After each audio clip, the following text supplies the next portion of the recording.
श्री कृष्ण बलदेव की, उमापति महादेव की, परम श्रद्धेय गुरुदेव आशुतोष महाराज जी की,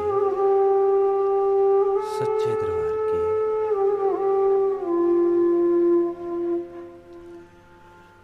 आदि पूरन, मध्य पूरन, अंत पूरन परमेश्वरी, वह जो पूर्ण सत्ता है, पूर्ण परमात्मा, उसका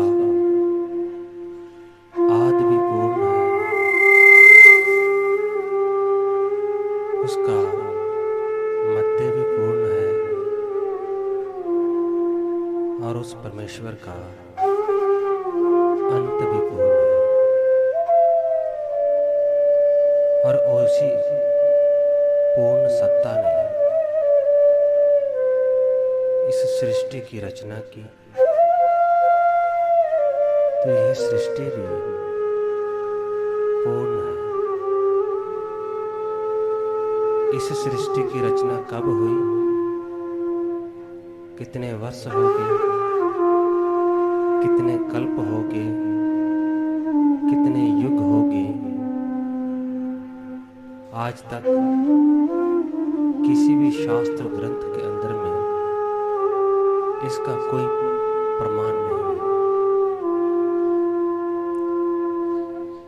हालांकि हमारे वैज्ञानिक यह कहते हैं कि इस सृष्टि की रचना 1 करोड़ वर्ष हुए बीत चुकी है, परंतु ये सभी वैज्ञानिकों के अनुमान है, एक परिकल्पना है,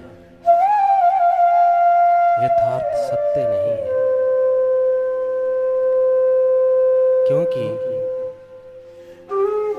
इस सृष्टि की रचना के बारे में आज तक हमारे ऋषि मुनि योगियों ने भी पता नहीं कर पाए कि इस सृष्टि की रचना कब हुई। इसलिए गुरु नानक देव जी कहते हैं कि कृत बार ना योगी जाने, रुत बार ना कोई, जा करता सृष्टि को साजे, आपे जाने सोई। कि इस सृष्टि की रचना कब हुई, उसका योगियों को भी नहीं पता है। क्योंकि जब सृष्टि की रचना हुई उस समय कोई योगी भी नहीं था, उस समय कोई ऋषि मुनि भी नहीं था, उस वक्त कोई अवतार भी नहीं था। इसलिए गुरु अर्जुन देव जी कहते हैं कि अवतार न पावे अंत, परमेश्वर पार ब्रह्म बेअंत। कि उस पार ब्रह्म परमेश्वर का कोई अंत नहीं है, वह पर ब्रह्म परमेश्वर वे अंत है। इसलिए इस सृष्टि की रचना के बारे में हमारा कोई भी शास्त्र ग्रंथ प्रमाण नहीं देता है कि ये कब हुई, किस समय हुई। इसलिए हमारे ऋषियों ने इसको अनंत कह दिया, अनादि कह दिया, कि जिसका कोई आदि ना हो। परमात्मा ने जब इस सृष्टि की रचना की तो उन्होंने काल और सृष्टि इन दोनों की एक साथ रचना की। सर्वप्रथम काल की रचना की, क्योंकि परमात्मा की यह रची हुई सृष्टि एक खेल के अतिरिक्त और कुछ भी नहीं।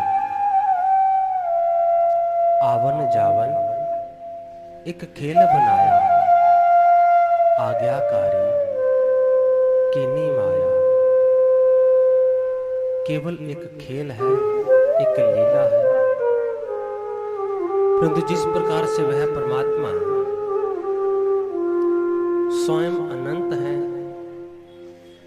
उसी प्रकार से उनका ये खेल भी अनंत है। इसलिए सृष्टि की रचना में सर्वप्रथम उस परमेश्वर ने काल की रचना की। उसके पश्चात उन्होंने अपना ये लीला स्थान, इस पे लीला करने के लिए उन्होंने सृष्टि की रचना की। जिस प्रकार से हम संसार में देखते हैं कि जब कोई व्यक्ति खेल खेलने लगते हैं, मान लीजिए क्रिकेट की टीम हो, फुटबॉल की टीम हो,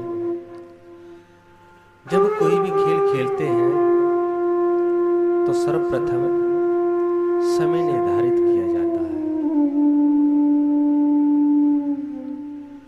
और उसके पश्चात स्थान, फिर उसके अंदर में कुछ नियम, कुछ कायदे निर्धारित किए जाते हैं।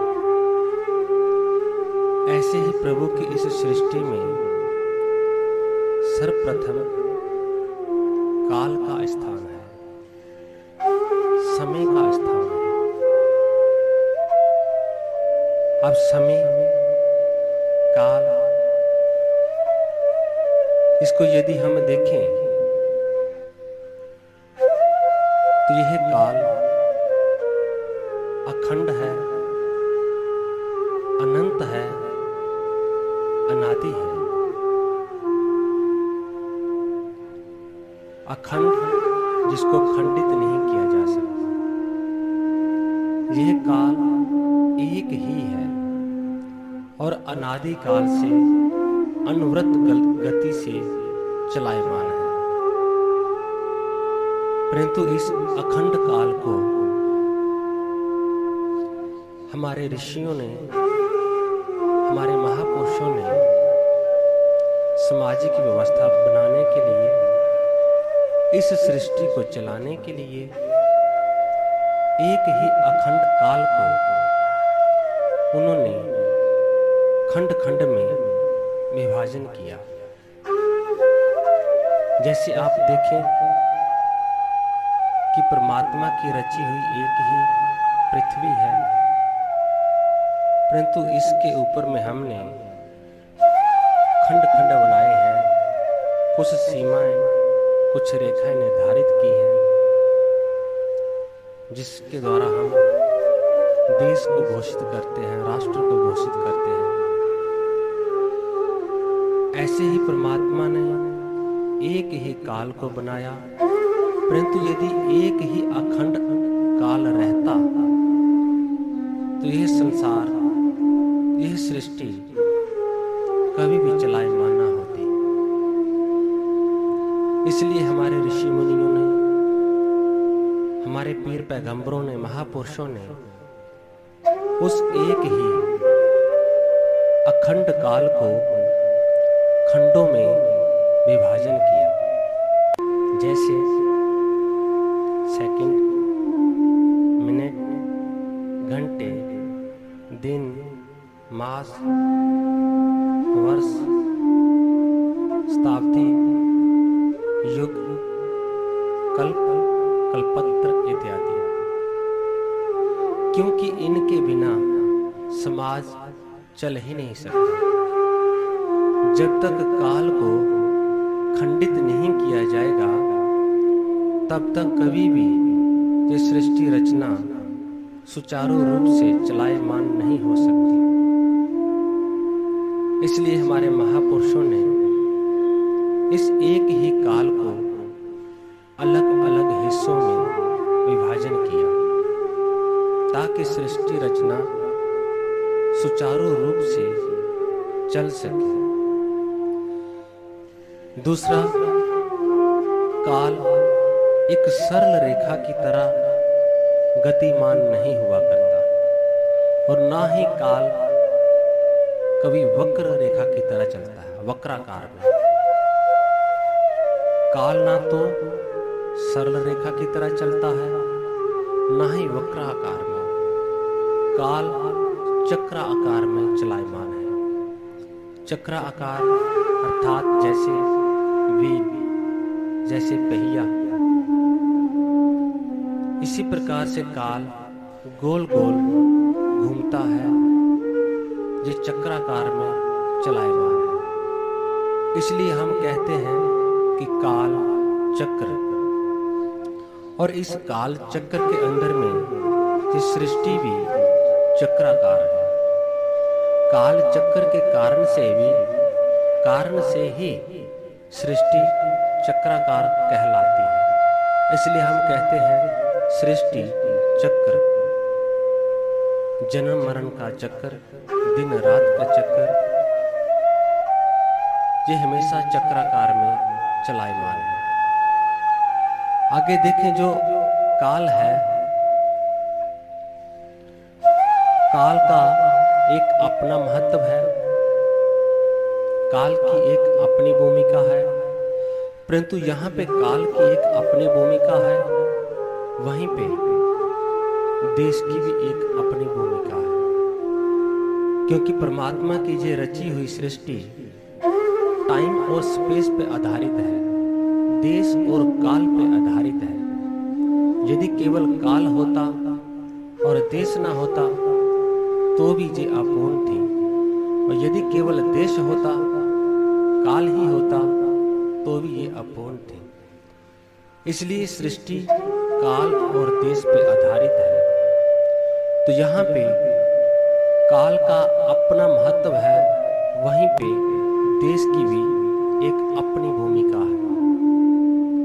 क्योंकि देश के बिना एक काल चक्र किसी के ऊपर में प्रभाव नहीं डालता। यूं तो काल एक दृष्टा है, कर्ता नहीं है। काल केवल दृष्टा है, जो साक्षी रूप में हमेशा देखता रहता है, कर्ता नहीं। कर्ता है प्रकृति, कर्ता है सृष्टि, परंतु काल केवल दृष्टा है। इसलिए इस सृष्टि के अंदर में जो कुछ भी कर्म होते हैं, वह सारे के सारे प्रकृति के द्वारा ही होते हैं।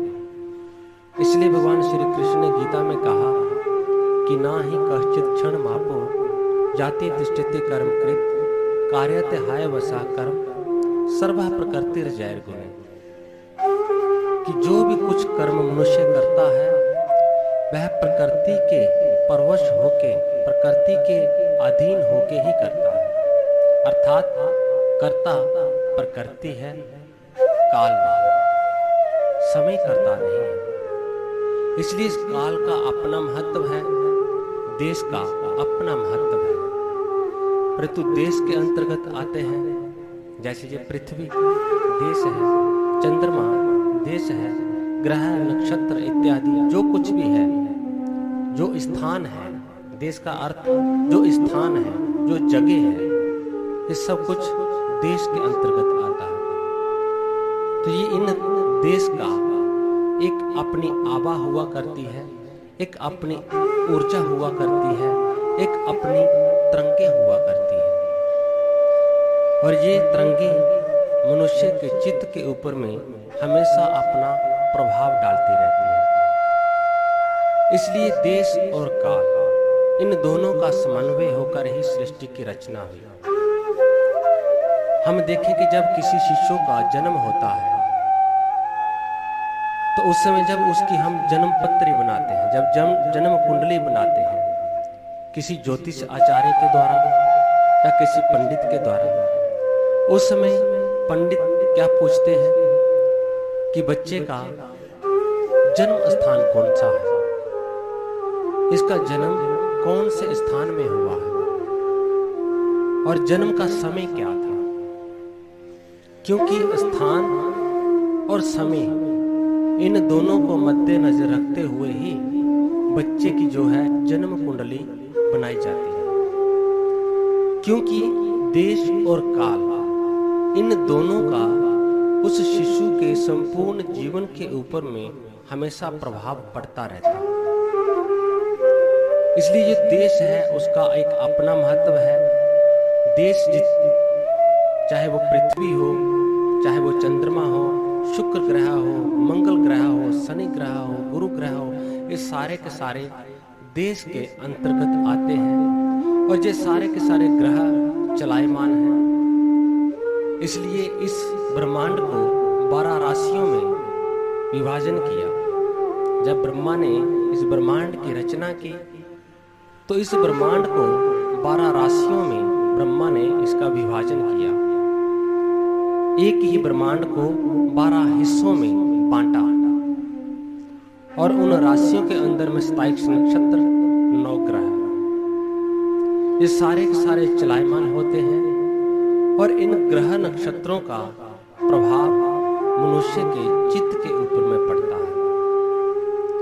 इसलिए कहा गया कि काल का प्रभाव सबसे अधिक मनुष्य के ऊपर में पड़ता है और जीव जंतुओं के ऊपर नहीं पड़ता है।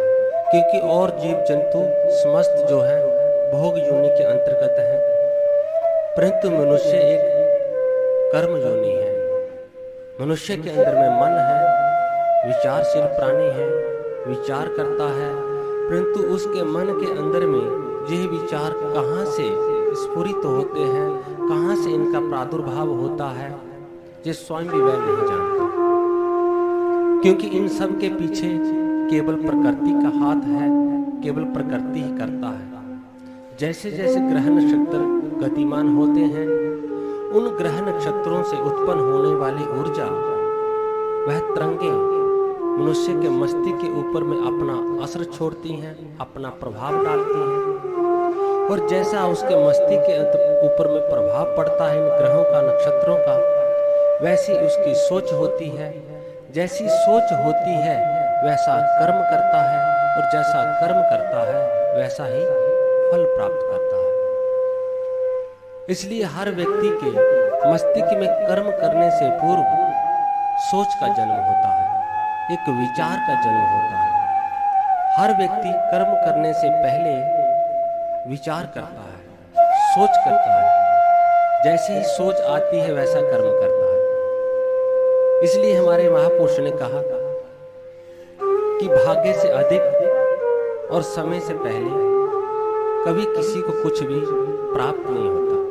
अर्थात जब समय आता है, जब समय आता है तो व्यक्ति का सोया हुआ भाग्य भी जाग जाता है, जब अच्छा समय आता है। और जब समय बुरा आता है तो व्यक्ति के जो अच्छे कर्म है, जो व्यक्ति का अच्छा एक सुचारू रूप से जीवन चल रहा होता है, एकाएक उसके जीवन के अंदर में उथल पुथल मच जाती है, दुखों का पदार्पण हो जाता है जब उसका बुरा वक्त आता है। अर्थात वक्त का ही उसके ऊपर प्रभाव पड़ता है, काल का उसके ऊपर में प्रभाव पड़ता है। ऐसे ही काल के बारे में वर्णन करते हुए भाई गुरुदास जी ने गुरुवाणी के अंदर में कुछ अपनी लेखनी के द्वारा अपने कुछ छंदों को लिपिबद्ध किया है। उन्होंने बताया कि मनुष्य के ऊपर में काल का क्या प्रभाव पड़ता है, युगों का क्या प्रभाव पड़ता है। यूं तो मनुष्य के ऊपर में क्षण प्रति क्षण का भी प्रभाव पड़ता है, क्योंकि जन्म कुंडली जब शिशु की बनाई जाती है तो उस समय कौन से क्षण में कौन सा ग्रह किस राशि में प्रवेश कर रहा था, उसका राजा कौन था, इत्यादि इन सब को देखते हुए जन्म कुंडली बनाई जाती है। क्योंकि उन सब का बच्चे के जीवन के ऊपर में, संपूर्ण जीवन के ऊपर में प्रभाव पड़ता है। एक क्षण प्रति क्षण का भी मनुष्य के जीवन के ऊपर में काल का प्रभाव पड़ता है, परंतु वह एक अलग अलग व्यक्ति विशेष के लिए हो जाता है, अलग अलग व्यक्ति विशेष के लिए। परंतु भाई गुरदास जी ने जब युगों का वर्णन किया तो उन्होंने बताया कि युगों के अंतर्गत संपूर्ण मानव जाति की ही सोच कैसी होती है, उस समय उसके विचार कैसे होते हैं, उसका वर्णन किया है। युगों के अंदर में संपूर्ण मानव जाति की एक ही जैसी सोच होती है। यूं तो जब जन्म कुंडली बनाई जाती है, हर एक व्यक्ति की अलग अलग जन्म कुंडली है और उस जन्म कुंडली के हिसाब से अलग अलग उसके जीवन के ऊपर में ग्रह नक्षत्रों का प्रभाव पड़ता है, समय का प्रभाव पड़ता है। इसलिए एक व्यक्ति की जन्म कुंडली कभी दूसरे व्यक्ति जन्म कुंडली से नहीं मिलती। एक व्यक्ति का भाग्य कभी दूसरे व्यक्ति के भाग्य से मेल नहीं खाता है। ये एक भिन्नता है, इस स्तर पे भिन्नता है। परंतु जब भाई गुरदास जी ने युगों का वर्णन किया तो युगों के वर्णन के हिसाब से उन्होंने बताया कि जब युगों का प्रभाव पड़ता है, क्योंकि युग काल के अंतर्गत आते हैं, जब युगों का प्रभाव पड़ता है तो उस समय किसी एक व्यक्ति विशेष के ऊपर नहीं पड़ता, बल्कि संपूर्ण मानव जाति के ऊपर में पड़ता है, संपूर्ण मानव जाति। इसलिए उन्होंने गुरु ग्रंथ साहब के अंदर में वार नंबर 1 में पौड़ी नंबर 5 से लेकर पौड़ी नंबर 7 तक इन युगों का वर्णन किया हुआ है। भाई गुरदास जी कहते हैं, वे कहते हैं कि 4 युग कर थापना, सतयुग द्वापर त्रेता साजे, चौथा कलयुग थाप्या, 4 वर्ण चारों के राजे। भाई गुरदास जी ने कहा कि परमात्मा ने, उस सृष्टि रचयिता ने जब सृष्टि की रचना की तो उस समय उन्होंने इस सृष्टि की रचना के साथ में ही 4 युगों का भी निर्माण किया। 4 युग कौन से आप जानते हैं कि सतयुग, त्रेता युग, द्वापर युग और कलयुग। परंतु यही नहीं बनाए, भाई गुरदास जी कह रहे हैं कि चौथा कलयुग थाप्या, 4 वर्ण चारों के राजे। परमात्मा ने जब युगों की रचना की, 4 युगों की रचना की, तो 4 युगों के साथ में ही उस परमात्मा ने, उस सृष्टि रचयिता ने 4 वर्णों की भी रचना की। 4 वर्ण कौन से? वैश्य शूद्र, क्षत्रिय और ब्राह्मण, ये 4 वर्ण। तो भाई गुरदास जी कहते हैं कि जब परमात्मा ने सृष्टि की रचना की तो 4 युगों की भी रचना की, 4 युगों के साथ में 4 वर्णों की रचना की, और 4 जब वर्णों की रचना की तो ये 4 वर्ण जो हैं एक एक युग के राजा बने। इसको ध्यान से सुनिएगा कि परमात्मा ने 4 युगों की रचना की, 4 युगों के साथ में ही 4 वर्णों की रचना की, और जब 4 वर्णों की रचना की तो एक एक युग का जो राजा है एक एक वर्ण बना। 4 वर्ण कौन से हैं? ब्राह्मण, क्षत्रिय, वैश्य, शूद्र। अब एक युग के अंदर में एक वर्ण राजा रहा, और आप जानते हैं कि यथा राजा तथा प्रजा। उन्होंने कहा कि 4 युग कर थापना, सतयुग त्रेता द्वापर साजे, चौथा कलयुग थाप्या, 4 वर्ण चारों के राजे, ब्राह्मण क्षत्रिय वैश्य शूद्र, युग युग एको वर्ण विराजे। कि परमात्मा ने 4 युगों की रचना की, साथ में 4 वर्ण बनाए, तो एक वर्ण एक युग का राजा बना। अब जब एक वर्ण एक युग का राजा बना तो फिर यथा राजा तथा प्रजा। उस काल में, उस युग में मनुष्य की मानसिकता कैसी थी, मनुष्य की सोच कैसी थी? क्योंकि सोच तो वैसी होगी ही ना जैसा वर्ण राजा बनेगा। जैसा वर्ण राजा बनेगा, मनुष्य की सोच भी वैसी होगी, और किसी एक मनुष्य की नहीं। मैंने पहले भी बताया कि जन्म कुंडली के हिसाब से हर एक व्यक्ति का भाग्य अलग अलग है, उसकी सोच अलग अलग है। परंतु जब युगों का वर्णन करते हैं भाई गुरदास जी, तो उसमें उन्होंने संपूर्ण मानव जाति के लिए कहा।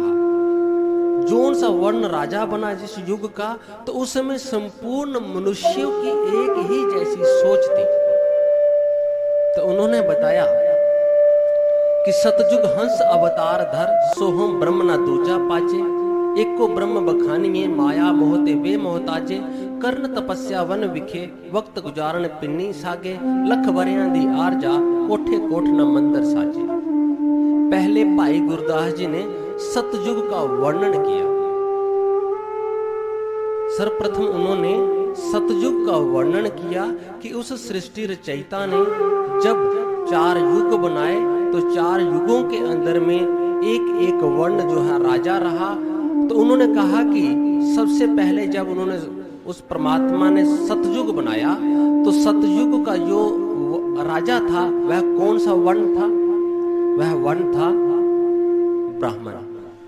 यहाँ पे थोड़ा सा बता देना चाहता हूं कि परमात्मा ने कभी भी जात पात नहीं बनाई।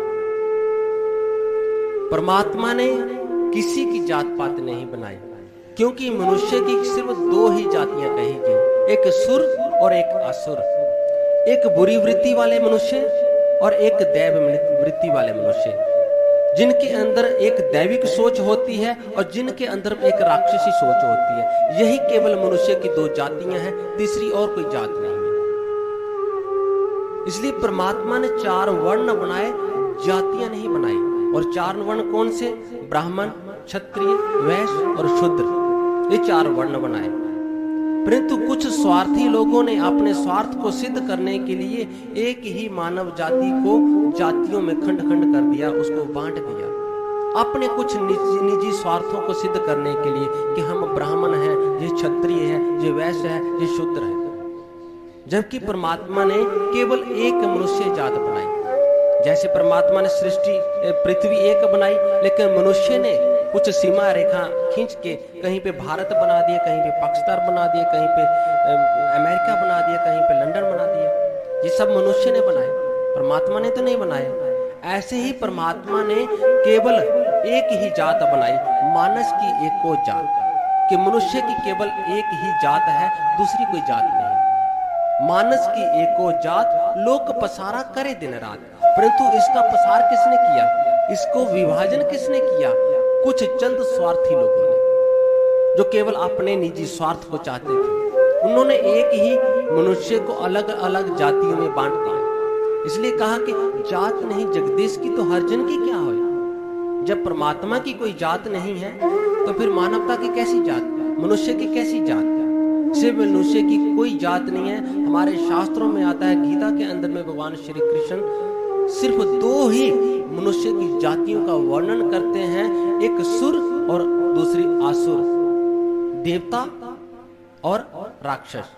क्योंकि मनुष्य 2 ही प्रजातियों के हैं, एक दैविक सोच वाले होते हैं और एक राक्षसिक सोच वाले होते हैं, तीसरी कोई जात नहीं। इसलिए यहाँ पे जात पात वो केवल एक मनुष्य ने बनाई है, परमात्मा ने नहीं बनाए। परमात्मा ने केवल 4 वर्ण बनाए हैं और मनुष्य ने 4 जातियां बना दी हैं। और भगवान श्री कृष्ण जो है गीता के अंतर्गत भी यही कह रहे हैं कि चतुर्वर्णम मया सृष्टम गुण कर्णम विवक्षा, कि अर्जुन मैंने 4 वर्णों की रचना की। 4 वर्ण कौन से? ब्राह्मण, क्षत्रिय, वैश्य और शूद्र। परंतु गुण कर्म विवक्षा, कि मैंने उनको गुण और कर्म के आधार पे विभाजन किया, उनको बांटा है। क्योंकि ब्राह्मण किसको कहा गया? ब्रह्म जानेति ब्राह्मणः। क्षत्रिय किसको कहा गया? क्षत्रिय किसको कहा गया? कि सुरा सो पहचानिए लड़े दीन के हेत, कि जो दीन दुखियों के लिए लड़ता है वह क्षत्रिय है। इसलिए जो जात पात है वह केवल मनुष्य की बनाई हुई है, परमात्मा की बनाई हुई नहीं है। तो यहाँ पे भाई गुरदास जी कह रहे हैं कि परमात्मा ने, उस सृष्टि रचयिता ने जब सृष्टि की रचना की, 4 युग बनाए, उसी के साथ में 4 वर्ण बनाए। और सतयुग का जो राजा था वह ब्राह्मण वर्ण को परमात्मा ने बनाया। और यहाँ पे आता है कि यथा राजा तथा प्रजा। उन्होंने कहा जब ब्राह्मण वर्ण को बनाया